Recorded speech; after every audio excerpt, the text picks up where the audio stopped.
Firman Kudus Kebangunan Pagi, sidang istimewa hari ucapan syukur, kenikmatan atas Kristus dan pertumbuhan kita dalam hayat kepada kematangan, minggu keempat, mengenal Kristus yang al-muhid dan bertumbuh dengan pertumbuhan Allah, hari kedua. Dasar Alkitab diambil dari kitab Kolose pasal 2 ayat 6 dan ayat 19. Saudari yang terkasih, hari kedua ini kita akan sama-sama dibawa melihat dan menikmati bahwa di dalam kitab Kolose ada sejumlah frasa penting yang menunjuk kepada pengalaman kita atas Kristus. Yang pertama, Kristus ada di tengah-tengah kamu. Di dalam bahasa aslinya, Kristus ada di dalam kamu. Ini tercatat dalam Kolose pasal 1 ayat 27. Yang kedua, kesempurnaan atau dewasa dalam Kristus. Kolose pasal 1 ayat 28. Nomor 1 dan 2 ini adalah menekankan Kristus ada di dalam kita dan kita perlu tinggal di dalam Kristus sehingga kita mencapai kedewasaan. Ini juga sudah dibahas banyak pada hari kemarin. Walaupun Kristus di dalam roh kita, namun kita juga harus hidup di dalam Kristus. Nomor ketiga, hidupku tetap atau bahasa aslinya adalah berjalan di dalam Dia. Kolose pasal 2 ayat 6. Yang keempat, menurut Kristus. Kolose pasal 2 ayat 13. Nomor 3 dan 4 ini adalah mengingatkan kita bahwa kita harus di dalam Kristus, manapun hidup dan belajar menurut Kristus. Karena kita telah menerima Kristus, kita harus hidup di dalam Dia. Di sini hidup berarti berjalan, bertindak, bertingkah laku dan membawa diri kita. Kita seharusnya berjalan, hidup dan bertindak di dalam Kristus sehingga kita dapat menikmati kekayaannya, sama seperti bangsa Israel yang hidup di tanah permai, menikmati semua hasilnya yang berlimpah. Yang kelima, dihidupkan bersama-sama dengan Dia. Kolose pasal 2 ayat 13. Yang keenam, mati bersama-sama dengan Kristus. Kolose pasal 2 ayat 20. Nomor 5 dan 6, kita hidup bersama dengan Dia dan mati pun bersama dengan Kristus. Di dalam kebangkitan Kristus, Allah menghidupkan kita bersama Kristus dengan hayat ilahinya. Ini digenapi di dalam kebangkitan Kristus dan dialami melalui iman kita. Frasa mati bersama-sama dan dengan Kristus ini adalah dialami saat kita dibaptis.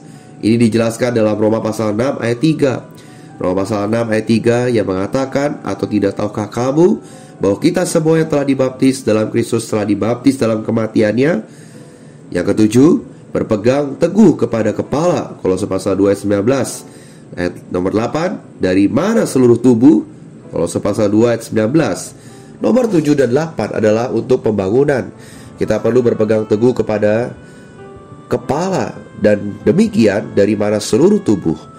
Ekonomi Allah bertujuan untuk menyatakan segala sesuatu di bawah Kristus sebagai kepala melalui tubuhnya, gereja, dengan membuat Kristus menjadi inti segala sesuatu.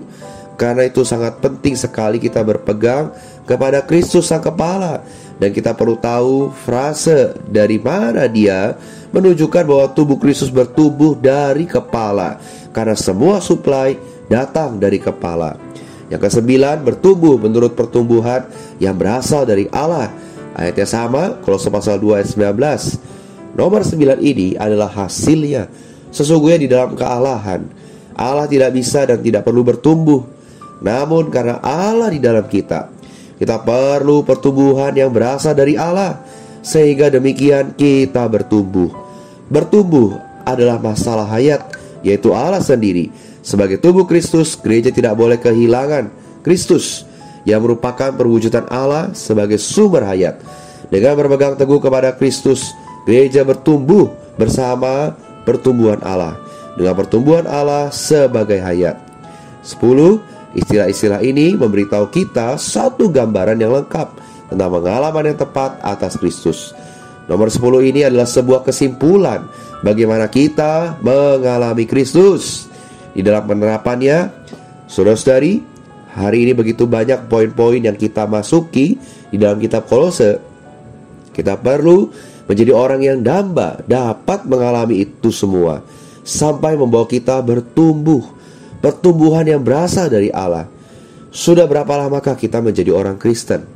Ini dapat dihitung Tetapi pertumbuhan kita seberapa banyak bertumbuh, saudari, mari kita tidak puas diri. Kita mungkin sudah mengalami Kristus dalam banyak aspek, namun mari kita terus menjadi bencana yang terbuka dan terus ingin mengalami Kristus, sehingga membawa kita mencapai kematangan atau kedewasaan dalam hayat. Tuhan memberkati. Mari kita berdoa. Tuhan Yesus, aku bersyukur kepadamu. Tuhan, walaupun Engkau tidak kelihatan, namun Engkau begitu real di dalam hidupku. Engkau dapat dialami hari demi hari. Tuhan, ampuni aku, terkadang aku masih merasa puas diri, aku merasa cukup dalam mengalami Engkau. Tuhan, dapatkanlah sekali lagi hidupku ini.